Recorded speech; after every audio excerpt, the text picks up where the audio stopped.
Sa pagpapatuloy ng palarong pambansa, isang malaking hakbang para sa pag-unlad ng weightlifting sa bansa ang naisakatuparan matapos ang opisyal na pagdedeklara sa weightlifting bilang isang regular sport sa taunang palaro.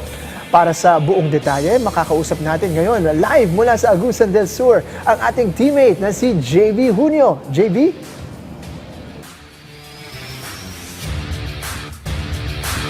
Yes, Jing, masayang ibinahagi ng kauna-unahang Olympic gold medalist ng Pilipinas na si Heidelin Diaz Naranjo ang kanyang pagmamalaki matapos makita ang patuloy na pagtanggap sa sport na kanyang matagal nang ipinaglaban bilang maging regular sport.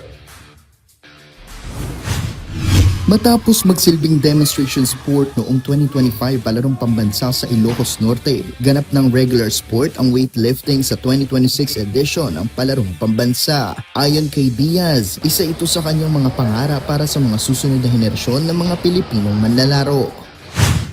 Malaking bagay yon para sa weightlifting kasi nga it's my wish. It's my wish, it's my dream na sana ang weightlifting ay part ng palarong pambansa. Ibinahagi rin ni Diaz na umaabot sa 160 athletes mula sa 16 regions ang lumahok ngayon sa weightlifting competition. Patunay na patuloy na lumalawak ang interes sa mga kabataan sa nasabing sport. We have 160 athletes participated by 16 regions. So malalakas ng mga atleta natin. Magandang tignan at magandang makita na lahat ng region ay welcome. Bilang tournament director, sinabi ni Diaz na mas mahalaga sa kanya ngayon ang pagbabahagi ng kaalaman at pagbibigay inspirasyon sa mga batang atleta kaysa sa sarili niyang mga tagumpay sa international stage. Mas kailangan kong bumaba and to influence more student athletes na kaya ni Ma'am Heidi, kaya ko rin. So being here, giving them inspiration, giving them hope na nandito ako, it's a big thing for me. But it's para sa akin, it's more on legacy and it's more on giving back to the community where I started. Samantala, nasungkit naman ng kababayan ni Diaz ang pambato ng Region 9 mula sa Zamboanga Peninsula na si Adrian Bucol ang makasaysayang first weightlifting gold medal. Ito ay matapos mabuhat ang 83 kg snatch at ang 100 kg clean and jerk na may kabuuang 183 kg na tuluyan nagselyo sa kanyang panalo. Sa pagiging regular sport ng weightlifting sa palarong pambansa, umaasa hindi lamang si Diaz, kundi ang marami pang kabataang Pilipino na matuklasan ang kanilang potensyal sa larangan ng weightlifting.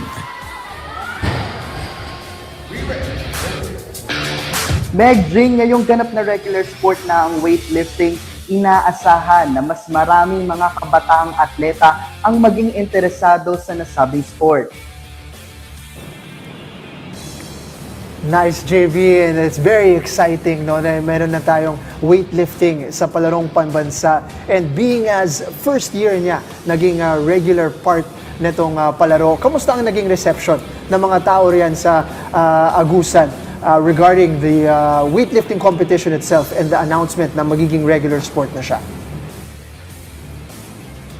Alam mo, Jing, maganda ang naging reception dito sa weightlifting sa unang taon niya bilang regular sport dahil nag-spark talaga ng interest ito hindi lamang sa mga kabataang atleta pero pati na rin sa mga spectators at sa mga coaches from different regions. Talagang nakita nila kung paano umusbong itong weightlifting from becoming from niche sport into a regular sport syempre ngayong taon sa Palarong Pambansa 2026.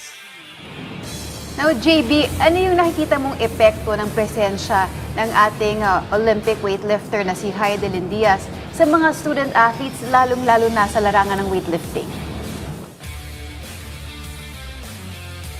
Yes, Meg, sabi nga ni Miss Heidelin Diaz Naranjo, talagang malaki yung naging impact nito sa mga kabataang atleta, lalong-lalo na ngayon na naging regular sport siya dahil 160 athletes ang lumahok dito sa nasabing event at talagang nag-spark siya ng inspirasyon at impact para sa mga kabataang atleta na nagnanais na sumubok at maging parte ng weightlifting community sa mga susunod pang taon.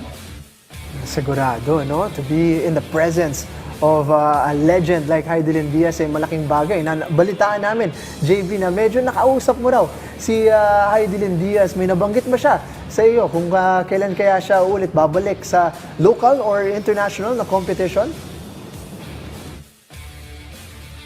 Yes, Jing, ayon sa panayam ko sa ating Olympic gold medalist, meron daw na pasundot-sundot na training pero sa ngayon ay focus daw muna talaga siya sa pagpapalawak at paghahandle sa mga weightlifting community dito sa iba't ibang parte ng bansa upang mapagtuunan ng pansin ng ating sporting event tulad ng weightlifting na hindi pa masyadong kilala dito sa ating bansa. JB, I believe na nagkaroon ng press conference dyan kahapon ng ilang mga opisyal ng palarong pambansa. Kamusta yung assessment nila sa daloy ng ongoing tournament ngayon, lalong-lalo na sa usapang safety and welfare ng ating mga atleta? Yes, Meg. Well, sa naganap na press conference with Governor Santiago and Yusek Garma, talagang sinagot nila ang mga hinaing about sa athletes' welfare, sa mga concerns, sa buong event at syempre ibinahagi nila ang mga susunod pang plano katulad na lamang ng mga hosting at different facilities, improvements sa mga billeting houses, if ever man na magkakaroon pa ng mas malalaking programa, mas malalaking event at mas malaking hosting ang Agusan del Sur. Ngayon, JB, isa sa mga pinakamalaking balita na lumabas kahapon dun sa press conference ay yung announcement na ang Quezon City ang magiging susunod na host ng palarong pambansa. Pwede mo ba kaming bigyan ng konting insight tungkol dun sa latest na announcement na yan? Jing, kinumpirma nga ni Yusek Malcolm Garma ang hosting ng Quezon City sa susunod na edisyon ng Palarong Pambansa sa taong 2027.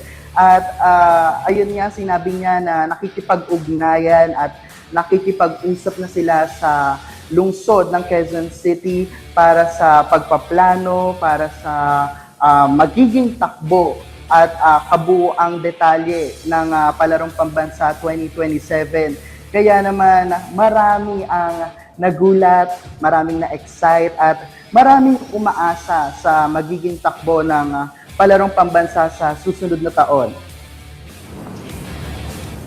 Pati kami dito sa studio, very excited na Yes. sa Quezon City gaganapin ang susunod na Palarong Pambansa. Mas madali nating mapuntahan at madalaw. Yes, JB, hindi ka nalilipad. Papuntang Agusan del Sur. Dito ka na lang sa Quezon City magre-report. But excited tayo no, na nandito siya mapupunta. And hopefully, it will be a very exciting run for the Palarong Pambansa. Pero may 3 araw ka pa dyan. JB, best of luck to you. And enjoy the rest of your coverage dyan sa Agusan del Sur for the Palarong Pambansa 2026. Yes, maraming salamat Meg and Jing at yan muna ang may init na updates mula rito sa Agusan del Sur. JB Junio para sa Atletang Pilipino para sa Pag Pilipinas.